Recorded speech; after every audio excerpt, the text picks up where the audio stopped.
केंद्र सरकार की उपलब्धियां गिनाने के लिए आज केंद्रीय राज्य मंत्री अर्जुन राम मेघवाल अमृतसर में पहुंचे हैं। हमारे साथ हैं अर्जुन राम मेघवाल।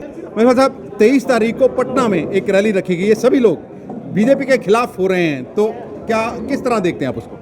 देखिए, अभी तो मैं 9 साल बेमिसाल के लिए अमृतसर हूँ और 2024 के चुनाव को लेकर के विपक्ष की पार्टियों ने कोई पटना में मीटिंग रखी होगी।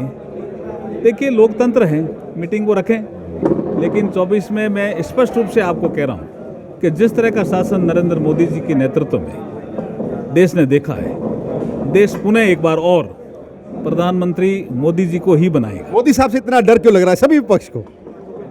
वो जाने। मेघवाल साहब, आप राज्य कानून मंत्री हैं, आज भी अदालतों में बहुत सारे केसेस पेंडिंग हैं। आम बंदा कहाँ जाए? देखिए, उम्मीद सरकारों से रहती है, अगर जजों की कमी है, कई साल ऐसे कई उदाहरण हैं जो 30 साल 40 साल केस, उसके बाद जो है कोई फैसला। देखिए, जजों की संख्या भी नरेंद्र मोदी जी ने इन 9 सालों में बढ़ाई है। डेटा भी दे सकता हूँ, क्योंकि विषय सेंसिटिव है, लेकिन एक चीज़ आपको बता देता हूँ, इसमें जो हमने काम किया है उससे हमारी प्रायोरिटी भी है, जो आपने कहा बिल्कुल ठीक कहा, कि जो पेंडिंग केसेज हैं उनका निस्तारण जल्दी होना चाहिए, जिससे आम नागरिक को न्याय मिले। अब इसमें 2-3 चीज़ें हम कर रहे हैं। एक तो एडीआर का सिस्टम हम लागू कर रहे हैं, अल्टरनेट डिस्प्यूट रेजोल्यूशन मैकेनिज्म। इसके कई पार्ट हैं, जैसे one part is the arbitration, उसको हम स्ट्रेंथन कर रहे हैं। दूसरा पार्ट है मीडिएशन का, तीसरा पार्ट है कंसिलिएशन का, और एक है ई कोर्ट। अभी आपने देखा होगा कि पहले कोई नागरिक कहीं जाता था, मेरे केस में डेट क्या है, तो पेशगार से पूछता था। अब आप किसी अदालत के किसी परिसर में, सबऑर्डिनेट कोर्ट में भी, इवन हाई कोर्ट और सुप्रीम कोर्ट में तो एकदम चालू है ही, मैंने भी देखा है, लेकिन सबऑर्डिनेट कोर्ट में भी जाएंगे तो टच स्क्रीन करके आप केस नंबर जैसे ही डालोगे तो आपकी अगली डेट का पता चल जाएगा। ईज ऑफ लिविंग ये कर रहे हैं, और ये जो एडीआर सिस्टम है इसको हम स्ट्रेंथन करके और केसेस को कम करेंगे निश्चित रूप से, और अल्टरनेट फॉर्म अपनाएंगे। आज भी ऐसे कई कानून हैं जो अंग्रेजों के जमाने में हम देखते हैं, धारा 1917, 1934, जो अभी 75 साल हो गए हमारे देश को आजादी हुए, तो कब समझेंगे ये अंग्रेजों के कानूनों से कब तक छुटकारा मिलेगा? आपका बहुत शानदार क्वेश्चन आपने पूछा। ये नरेंद्र मोदी जी ने ही सोचा। आप देखेंगे 1486 ऐसे कानून समाप्त किए जिनकी कोई जरूरत नहीं थी, अंग्रेजों के जमाने में बने हुए। कपास नहीं उगा सकते, आपका क्या लेना देना? You can't grow cotton without the permission of the government. Why? उस समय जरूरत थी, अब थोड़ी जरूरत है। तो ऐसे हमें 1486 कानून समाप्त किए हैं, 65 अभी पाइपलाइन में है। और आपको मैं जानकारी दे दूं कि और एक्सरसाइज हम कर रहे हैं, जितने ऐसे कानून, जितने ऐसे नाम। देखिए, ये भी एक ऐसा विषय है, गुलामी के अंशों को समाप्त करो, ये प्रधानमंत्री जी का स्पष्ट सोच है। आपकी जानकारी के लिए बता दूं कि जॉर्ज पंचम इस देश में 1911 में आया था, 1911, when the capital of this country shifted from Kolkata to Delhi. और उसके बाद 1936 में कोई ऐसा विषय आया कि इसकी मूर्ति लगा दो। कहाँ लगा दो? इंडिया गेट में। तो एक छतरी बनाई और मूर्ति लगा दी। देश आजाद हुआ 47 में, मूर्ति नहीं हटी ना। और उसके बाद लोगों ने कहा भी बहुत से नाम चेंज कर रहे हो, बहुत से सड़कों के नाम चेंज कर दिए, अब इसकी मूर्ति हटा दो भाई। नहीं हटी। कब हटी? 68 में एक प्रेशर पड़ा, लेकिन फिर भी खाली छोड़ दी जगह। कोई घूमने जाता था वहां, कोई पूछता था कि ये छतरी किसकी है, तो जॉर्ज पंचम की। मतलब मूर्ति हट गई, लेकिन जॉर्ज पंचम जिंदा था। ये कब चेंज हुआ? नरेंद्र मोदी जी के कालखंड में। उसी छतरी पे सुभाष बोस की मूर्ति लगा दी और कर्तव्य पथ बना दिया। इसलिए हम कहते हैं 9 साल बेमिसाल। सर, 9 साल बेमिसाल आपने उपलब्धियां गिनाई, हमने सुनी, और बिल्कुल जो उपलब्धियां आंकड़ों के साथ थी।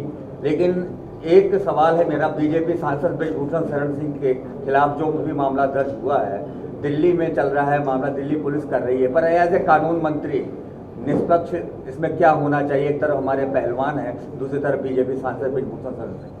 अब तो सारा क्लियर हो गया ना भाई, चार्जशीट पेश होगी, कोर्ट तय करेगा, न्याय पे विश्वास रखो भाई। जी नेक्स्ट। पंजाब वाले अब हमेशा आरोप लगाते हैं कि बीजेपी भेदभाव करती है, खासकर आम आदमी पार्टी वाले तो एजेंसियों पर भी। आज पीएम साहब से मिल रहे हैं भगवंत जी, आरडीएफ का कहते हैं पैसा रोक रखा है, हमारा एनएचएम का पैसा नहीं दे रहे और भी पैसा नहीं दे ये रहे। आम आदमी पार्टी का स्वभाव कुछ यहाँ प्रदेश में कानून व्यवस्था बिगड़ी कि उसको तो सुधार नहीं रहे हैं। उनकी एक मंत्री अभी लंदन गई और क्या बोल गई, अरे भाई आपने अच्छा काम किया दिल्ली में, बोलो समझ में आता है। जो सबसे लास्ट हंगर का इंडेक्स कौन बनाता है, कैसे बनाता है, अरे भाई 80 करोड़ लोगों को हमने अनाज दिया, उसकी बात नहीं करते। तो देश को बदनाम करने का उनकी आदत पड़ गई है, लेकिन जनता अब सब समझती है जी। सर ये हमेशा आरोप लगाते हैं जी, ऑपरेशन लोटस जहां बीजेपी, यहाँ पंजाब में भी आरोप लगाते हैं 25-25 करोड़ रुपया अब क्या हुआ, किया गया। अब क्या हुआ, कर रहे हैं क्या? ऐसे झूठे आरोप लगाते रहते हैं और झूठे वादों पे सरकार पे आ जाते हैं। प्रताप सिंह बाजवा ने भी उठाया है इल्जाम कि अभी तक कोई कार्रवाई हो नहीं रही ऑपरेशन लोटस के तहत, आपका क्या कहना है? नहीं, क्या प्रताप सिंह बाजवा तो कांग्रेस में, उन्होंने बोला है कि पिछले साल की एफआईआर दर्ज हुई है ऑपरेशन लोटस के तहत, अभी तक कोई कार्रवाई नहीं है। आप बीजेपी के हो, आपके ऊपर ही आरोप लगाए। नहीं, हमारे ऊपर आरोप नहीं है वो, आप उसको ढंग से देखो।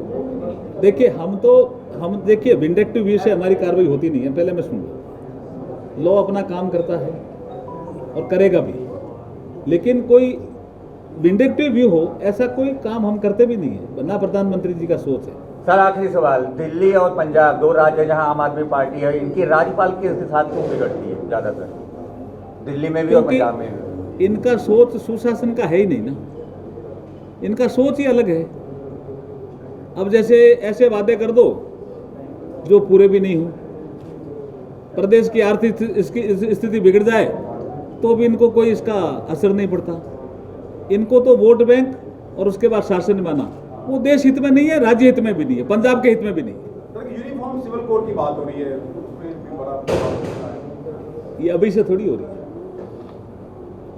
जब कॉन्स्टिट्यूट असेंबली में डिबेट हुई थी ना, तब भी ये विषय चर्चा में आया था।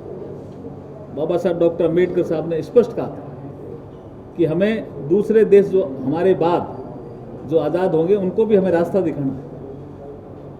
तो कुछ राज्यों ने इसमें काम किया, आपने देखा गोवा में यूनिफॉर्म सिविल कोड है, आपका उत्तराखंड अपने तेजी से काम कर रहा है, और अभी लॉ कमीशन की रिपोर्ट आई है और लॉ कमीशन ऑफ इंडिया की रिपोर्ट को पब्लिक डोमेन में डाला है। आप भी अपने सुझाव दीजिए। थैंक यू जी, बहुत बहुत धन्यवाद।